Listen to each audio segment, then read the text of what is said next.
After marriage, John had always been cold towards me. But when I placed the divorce agreement before him, he erupted in anger.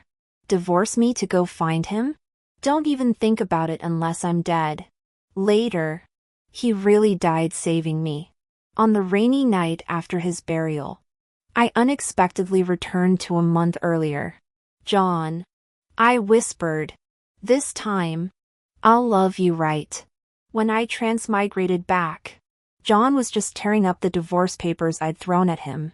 His refined aristocratic features lost their composure, twisting into a sneer. You came, just to divorce me? His voice was glacial, laced with barely perceptible anguish beneath the fury. I snapped out of my daze, the pain in my palm confirming this wasn't a dream. Before I could answer, he pinned me against the wall. His red-rimmed eyes burned with barely restrained emotion, cracks finally appearing in his usual self-possession. In such a hurry to leave, running back to him? Listen well, Ivy. I'd rather die than sign. Give up this fantasy. Our gazes locked. His obsessively intense. My heart clenched as memories flooded back. This was our second divorce confrontation. His exact words. What had I said then? We're done. Who I see next is none of your business. I love Ryan. I want this divorce. John. Let's not make this ugly. My past self's icy words played in my mind. How I'd ignored his wounded expression. Until the car crash. Until his blood soaked through white dress shirts. Unstoppable. Until I understood what I'd lost. Now, given this second chance, I'll prevent that tragedy. Ryan can rot with his precious Emily for all I care.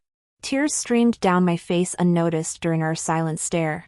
John froze, panic flashing across his face.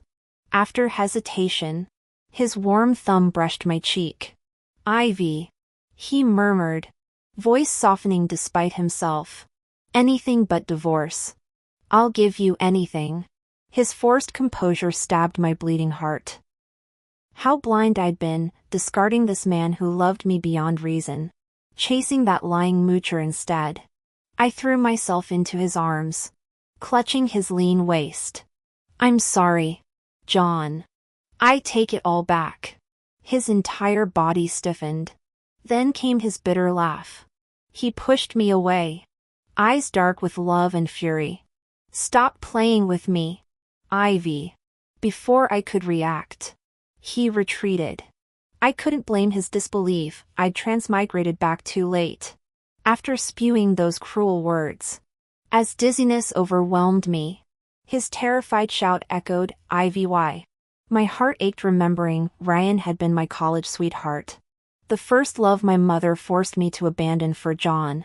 For a year we'd lived as strangers in the same house, never sharing meals, sleeping separately.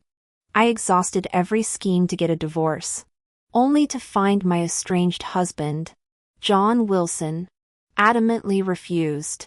When pressed for reasons, he offered none. My loathing for him intensified until he tossed me surveillance footage.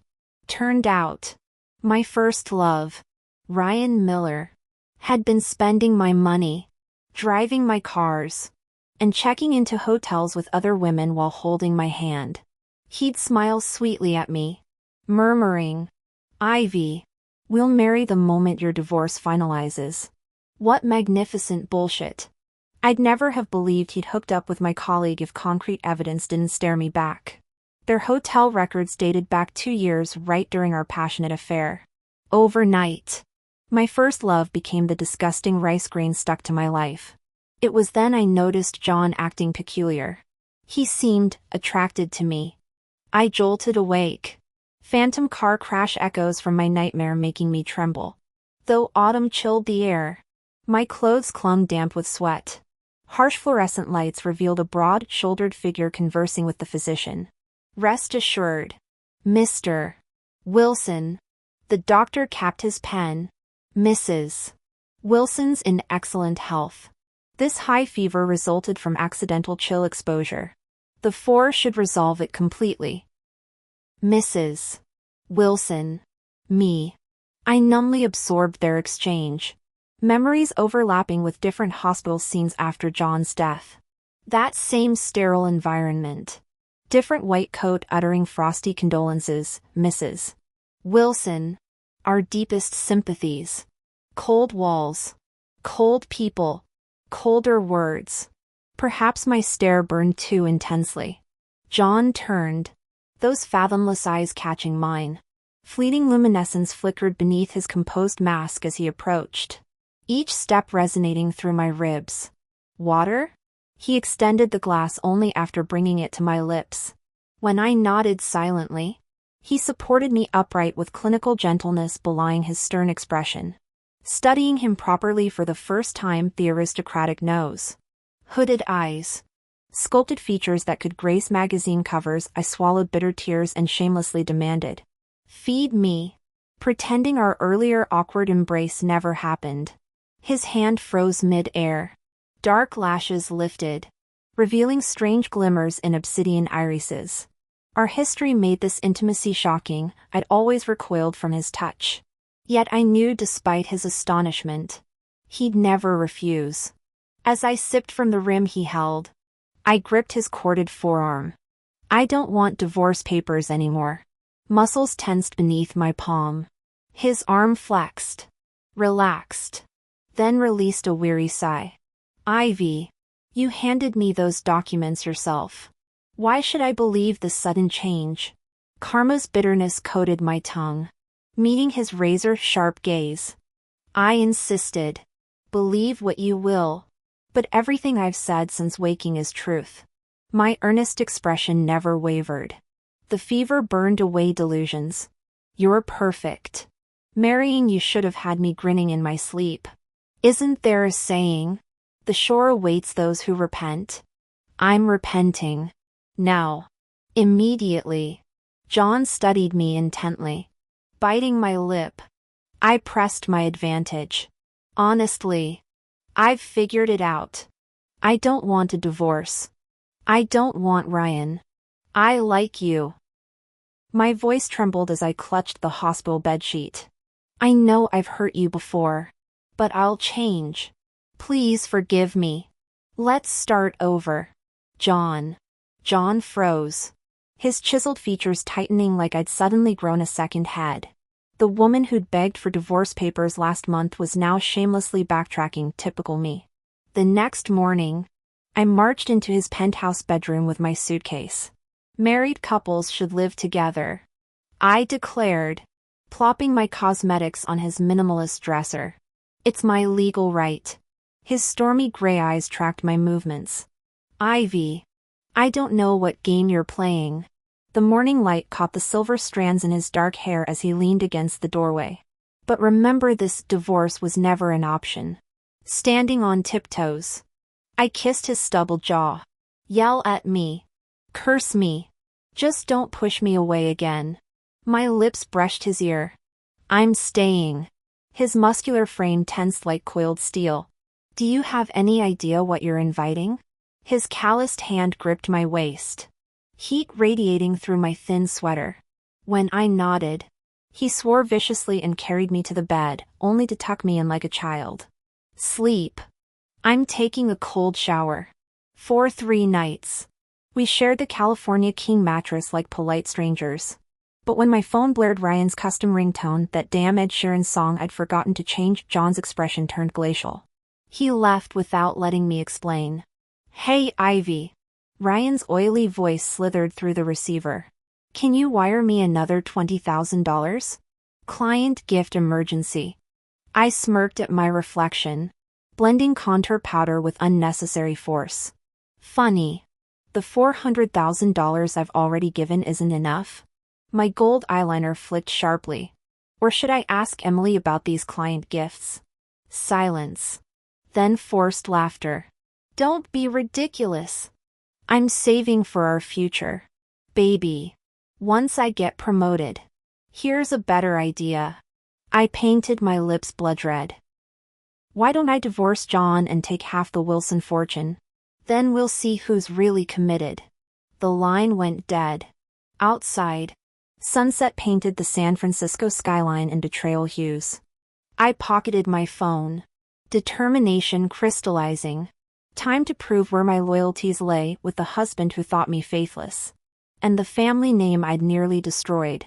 He couldn't hide the excitement in his voice. Are you really getting divorced? Ivy? I've been waiting for you. Don't worry, how much do you need right now? I'll transfer it. I raised an eyebrow. Lips curling faintly. At least 400,000 or 500,000. You know the Wilson family isn't some small-time household. John's watch alone costs millions. Ryan hesitated. I painted the fantasy, once I have the money. It'll all be yours. Ryan did the math and instantly agreed. Okay. Ivy. I'll transfer it now. You know I'd suffer myself before letting you endure hardship with the Wilsons. Once the divorce is final, we'll marry and live well.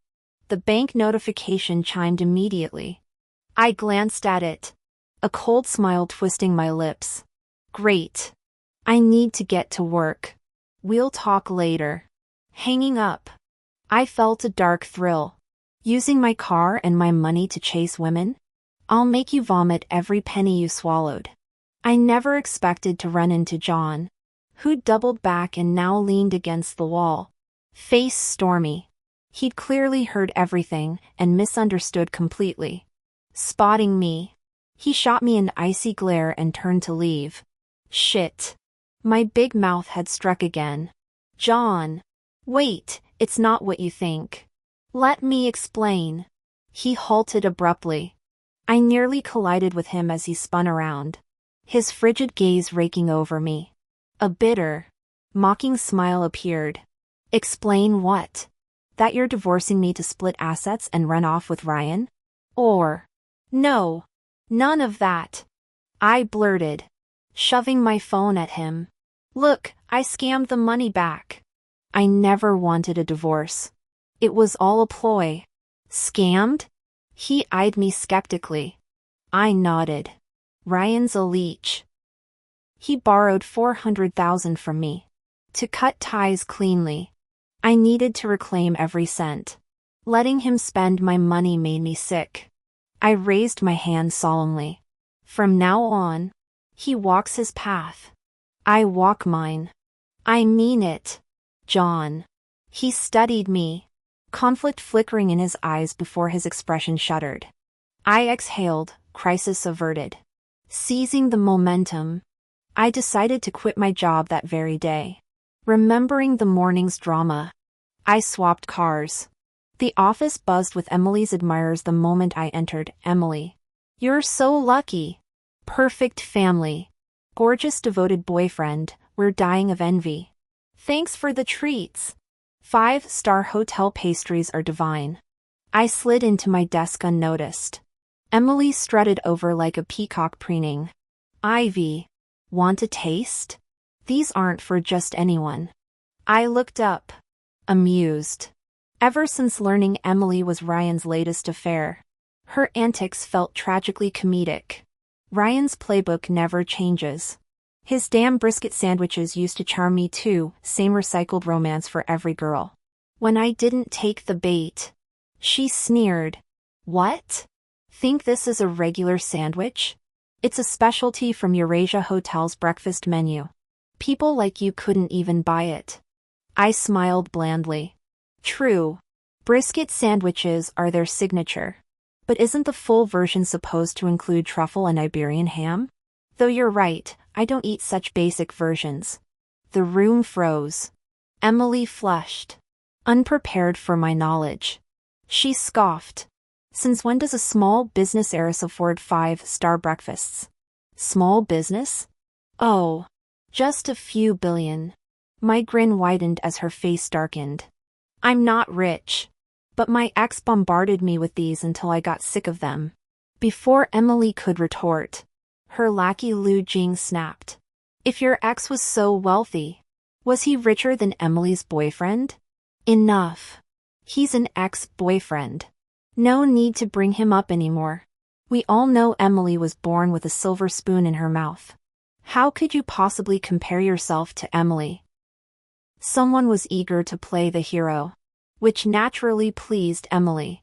Putting on an act. She said softly, "Don't say that. Everyone's equal now, there's no such thing as upper class or lower class." "Emily, you're just too kind." Lu Jing continued to flatter. "Unlike some people who bite the hand that feeds them. Why do these types always exist?"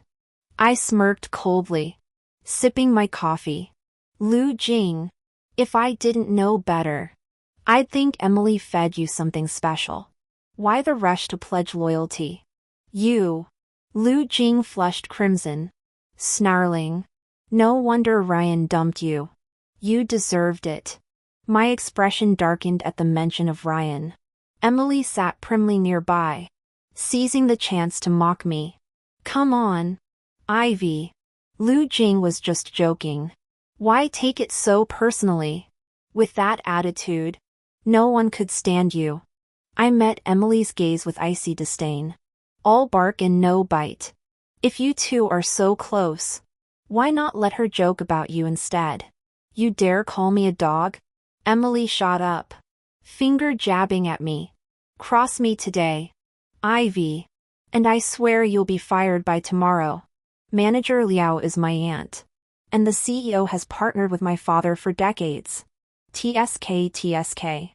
I clapped slowly. "How impressive. So Manager Liao's your aunt? Well, John is my husband. Got a little money and suddenly you're royalty? Should I build you a shrine? You never finish your work, I'm done covering for you. Consider this my resignation." The room froze. Lu Jing seized the moment, jeering loudly for the crowd, "Oh please.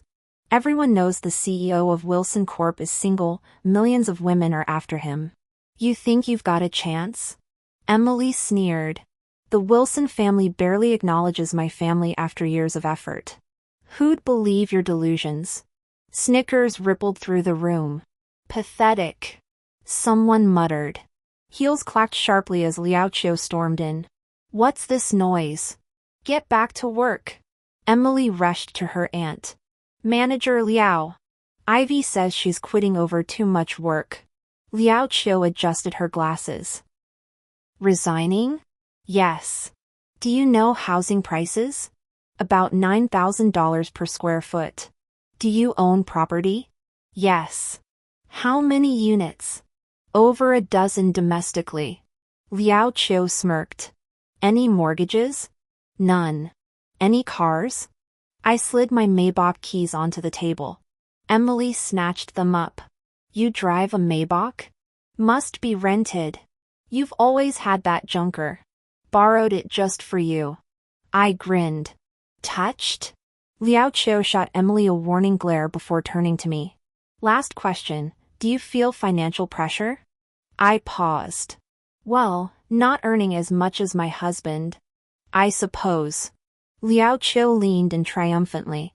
"And what does your husband do? Income?" "He runs a company." "Annual revenue?" "A few billion." The smirk died on Liao Qiu's face. Emily and Lu Jing stifled giggles. "Laugh all you want," I said coolly. "Today's jokes are tomorrow's regrets." Liao Qiu's composure cracked. "Ivy, I'm speaking as your superior. And you dare mock me?" "I'm not joking, Manager Liao. If your husband makes so much money, why would you still live in this dump?" I smiled. "That's exactly why I'm resigning." Emily leaned smugly toward Liao Qiu's ear. "Loud enough for everyone to hear, Auntie. She claims her husband is John from the Wilson family." Liao Qiu's face turned ashen. Just then, Director Lu pushed the door open, followed by a man in a suit. Liao Qiu instantly plastered on a smile. "Director Lu."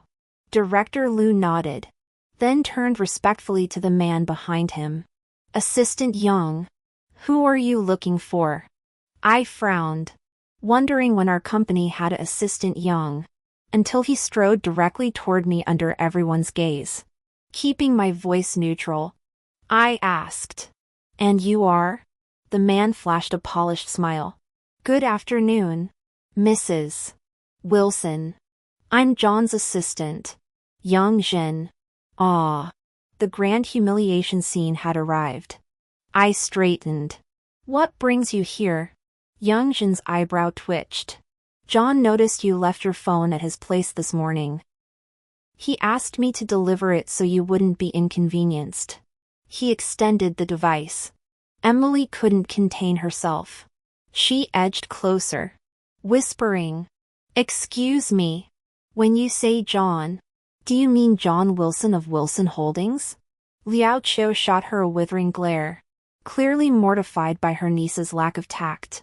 If Director Liu himself was escorting this assistant, there could only be one John that mattered.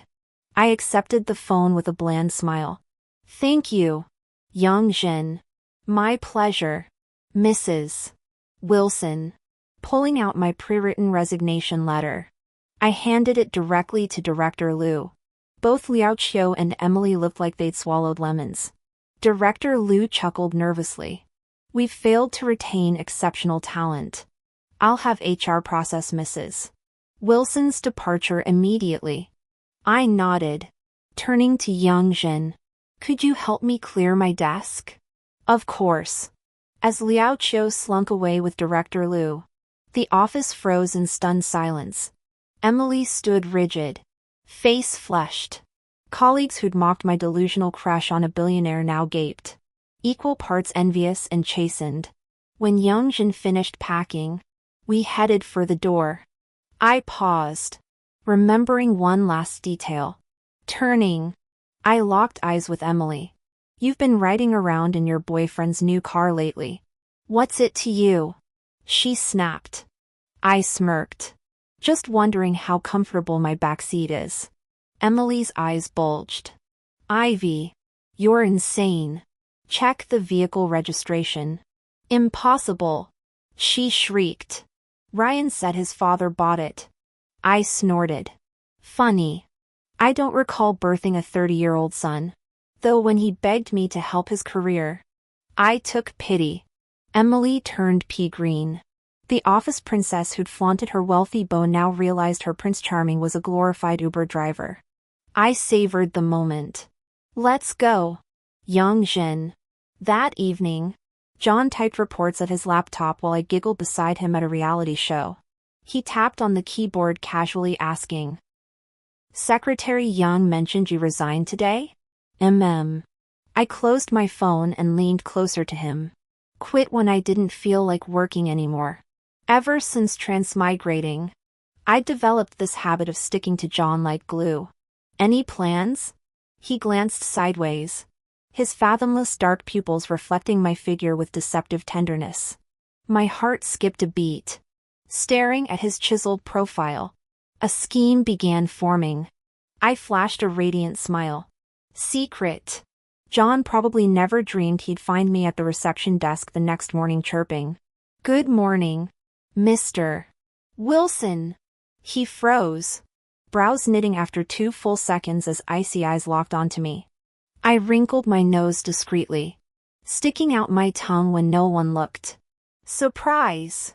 Understanding dawned in his gaze. Long fingers massaged his temple while those jet black eyes shot me a warning glare. The moment he left, my phone buzzed. "John, come to 52nd floor." Smirking, I tucked away my phone and excused myself from the front desk. "Going to see my husband. What if he wants office fling?" So embarrassing. But the person opening the door wasn't John. If it had been Secretary Young, fine. But this dewy-eyed girl made jealousy bubble up. She stiffened upon seeing my uniform. "Front desk staff? Who authorized your visit here?" "I. Jiang Yu." I summoned her. "Bring honeyed grapefruit tea." John's voice cut through. The girl, Jiang Yu, blinked in shock, clearly unused to women around John. "Yes, Mr. Wilson." She retreated reluctantly. I marched in sulking. "Quite the surprise you've prepared." John set down his pen, removing glasses. "Explain the front desk situation." That interrogative tone irked me. I pouted. You first. Who was that? Cough. My assistant Jiangyu. His eyes glinted. Your turn.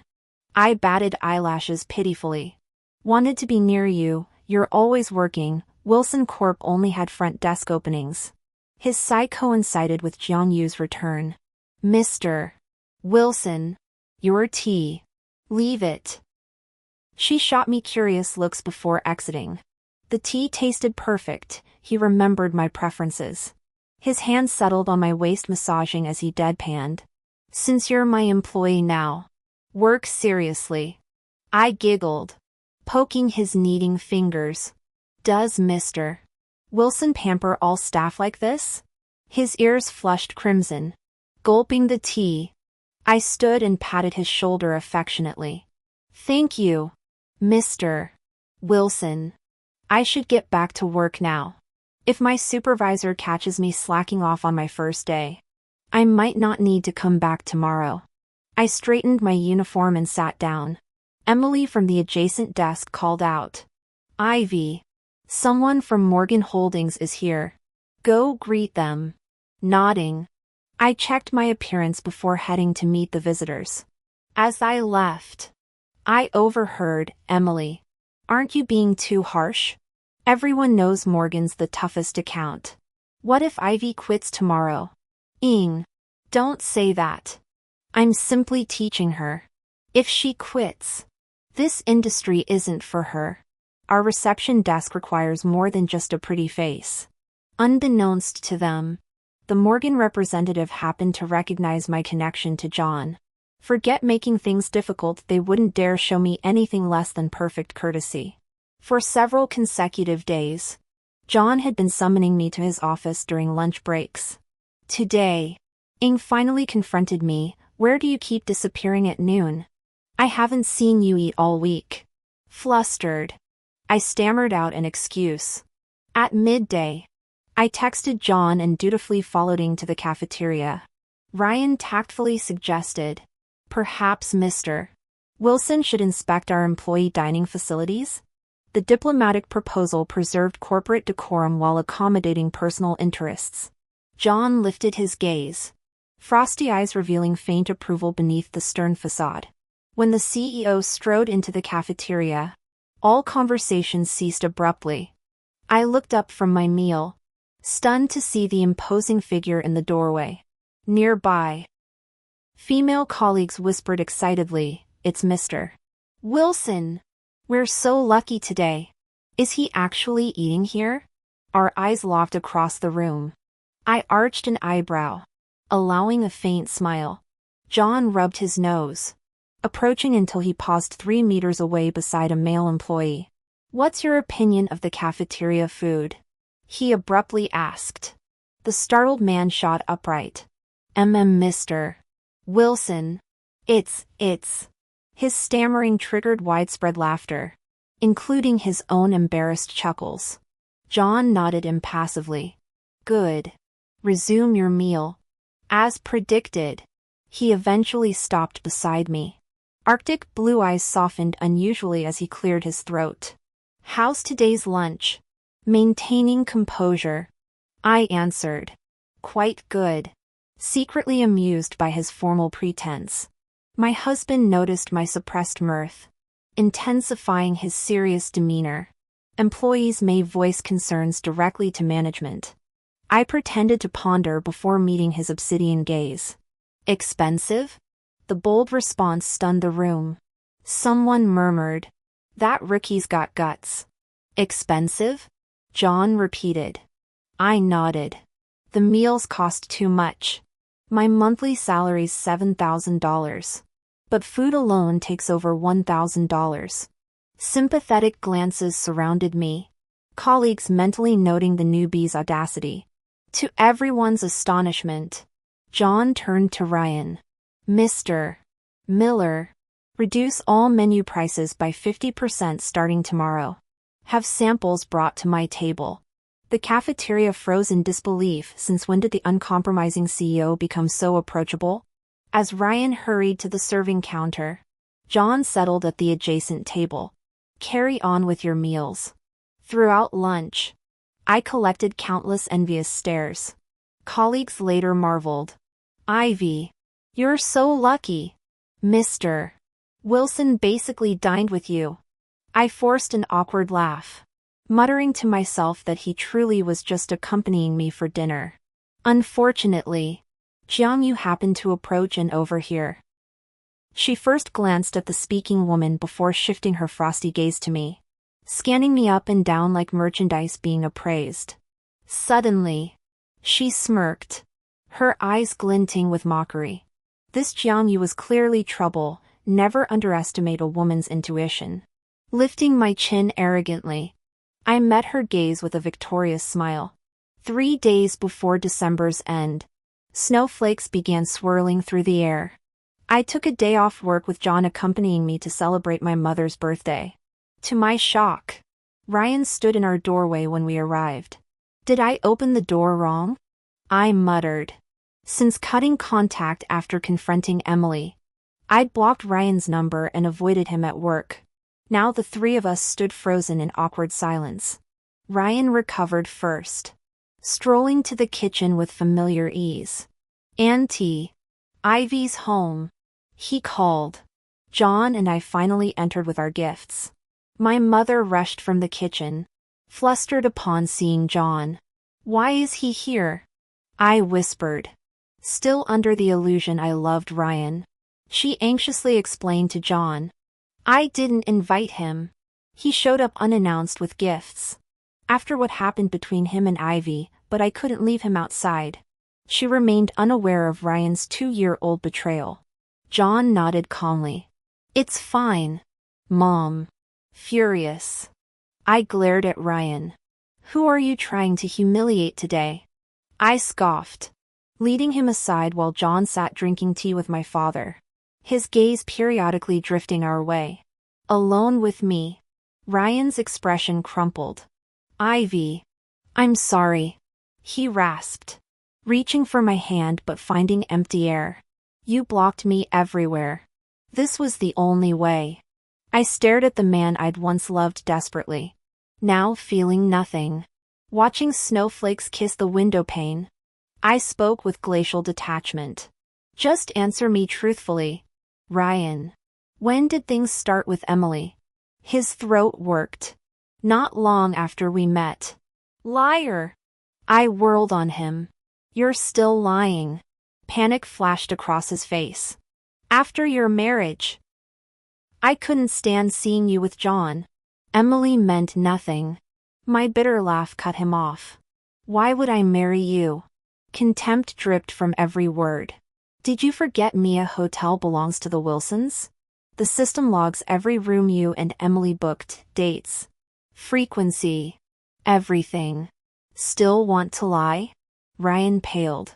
When did you find out? Does it matter?" I smiled coldly. "Leave my car keys and get out." He trembled. "Give me another chance." Emily came on to me. Strays cats steal fish. Dogs return to trash." My voice turned arctic. "Keep your dignity and leave. Now." His final plea came broken. "You've fallen for John. Haven't you?" "Yes." The word rang absolute. Who could resist someone who'd die for you? Losing him was my life's greatest regret. Ryan walked away dejectedly. My parents had vaguely overheard our conversation. Seeing that I was willing to properly stay with John, their lingering worries finally dissipated. Only Lily remained. She lowered her head and asked timidly, "Sis, since you're giving up on Ryan, does that mean you won't divorce John either?"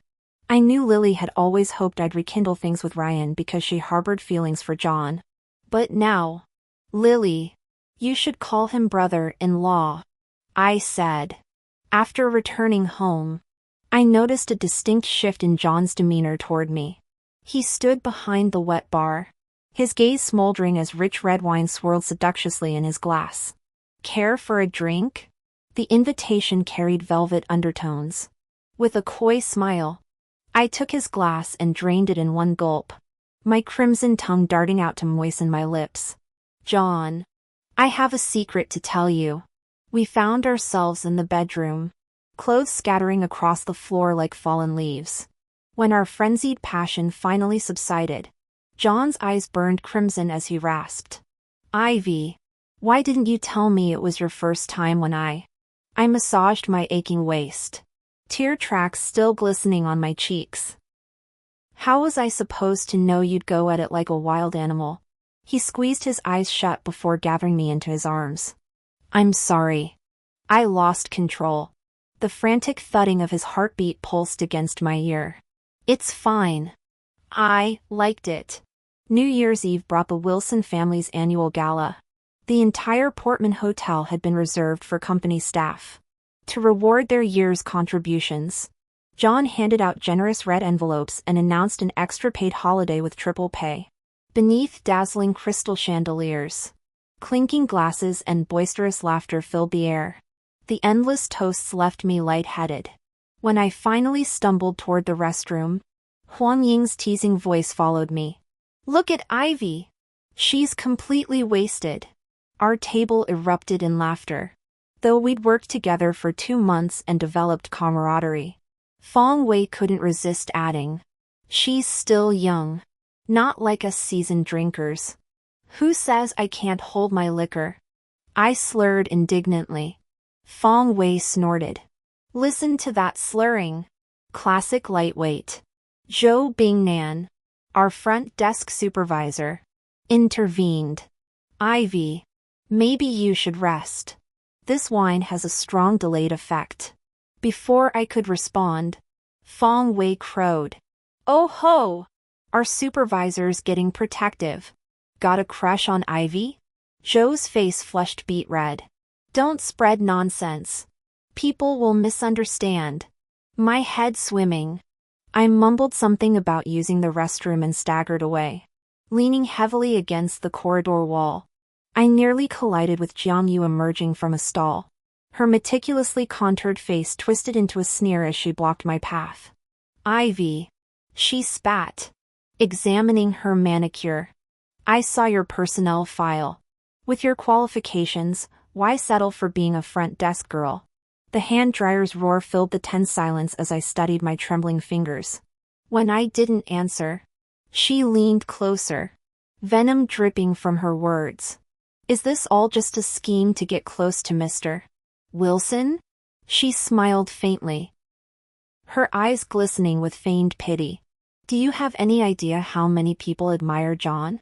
Do you really think you can outshine them all and make John fall for you? His status is beyond ordinary reach. Did you imagine contradicting him publicly would make him notice you? This isn't some romance novel. I suggest you stop deluding yourself and stay away from him." Her triumphant smirk resembled a preening rooster, meeting her gaze in the mirror. I drawled, "You're deranged. Seriously unhinged." Turning away, I moved to leave. "Wait!" Jiang Yu seized my wrist, her nails digging in. "How dare you? I've worked with John for 7 years. What are you? A receptionist trading on pretty looks? Thinking you can turn into a phoenix by clinging to his coattails?" Wrenching free, I slapped her hard enough to sting my palm. 7 years or 70. I said coldly. "He'll never be yours. Remember your place, you're just his assistant." My fingers tilted her chin up. "Since you have his contact, why not check his profile picture? Come argue after that." I left her gaping in the restroom. John's social media avatar showed night skies scattered with bright stars, those particular stars declaring silent ownership. Stars. Ivy. Returning to the table, my head throbbed. Zhou Bingnan suggested, "I'll call a driver for Ivy." Fong Wei objected. "A drunk girl with a tipsy man? Not safe." Huang Ying added, "We know you mean well, supervisor, but she might resent it later." Their debate halted when Louis spotted the approaching figure. Pale-faced from earlier eavesdropping, she muttered, "Stop. Someone's already coming." "Who?" Zhou demanded. "Me." The glacial voice froze the table as John materialized beside me. Half the room sobered instantly, murmuring greetings. Ivy? John's call pierced my headache. Irritated, I blinked up. Stop haunting me with that name. My arms circled his waist as I mumbled against his shirt. You used to call me Stars. Why won't you anymore? The table held its breath. Joe Bingnan stammered. Sir. She's drunk. Call me Stars. John. I wept uncontrollably, fists clutching his jacket. Please. Don't die again. Silence shattered when John gathered me close. Stars.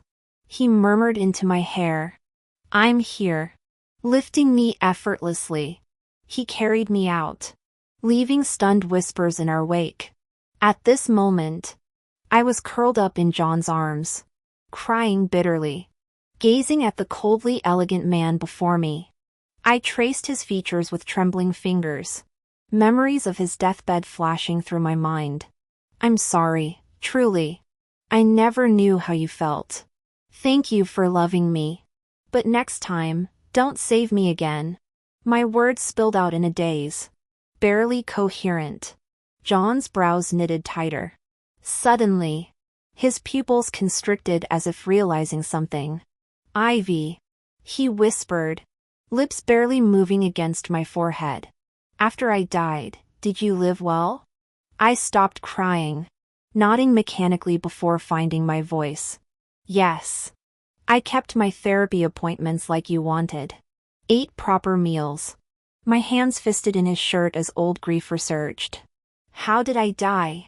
His question hung between us. The answer tore from me unbidden. April 6th car crash, saving me. I buried my face in his collar, tears soaking the fabric. If I could redo everything, I'd love you properly this time. A choked laugh vibrated through his chest as John tightened his embrace. His lips, cool as winter moonlight, pressed to my temple. Ivy, he murmured, breath stirring my hair. I don't know why time reversed either, but you made that promise. Keep it. His arms became steel bands, heartbeat thundering against mine. Anne, I love you too. Always.